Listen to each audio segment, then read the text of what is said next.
मित्रांनो, नुकताच लग्नानंतर होईलच प्रेम या मालिकेचा जबरदस्त प्रोमो समोर आलेला आहे. त्यात आपल्याला पाहायला मिळणार आहे की आता रम्या, पार्थ आणि कोणीतरी एक व्यक्ती हे तिघेही पतंग उडवत असतात आणि तेव्हा मग पार्थ हा रम्याचे पतंग कापायला पाहत असतो आणि मग अचानक रम्याची पतंग तुटून खाली पडते. मग तेव्हा पार्थ म्हणतो, रम्याची पतंग कोणी कापली? मग तेव्हा मागून काव्या येते आणि खूप छान असा तिने मेकओव्हर केलेला असतो काळी साडी घालून.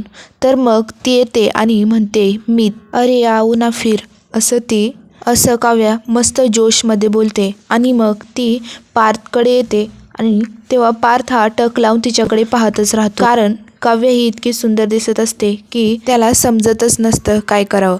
तर मग काव्या त्याच्याकडे पाहते आणि मग त्याला म्हणते की अहो माझ्याकडे नाही, पतंगाकडे बघा देशमुख. मग पार्थच्या बाजूला येऊन त्याला डोळा मारते आणि मग दोघेही पतंग उडवतात. तर हा मकर संक्रांतीचा संपूर्ण भाग 15 आणि 16 जानेवारीला संध्याकाळी 7 वाजता आपल्याला पाहायला मिळणार आहे. तर तुम्हाला ही मालिका आवडत असेल तर आपल्या चॅनलला सबस्क्राईब करायला विसरू नका आणि लाईक शेअर नक्की करायला विसरू नका.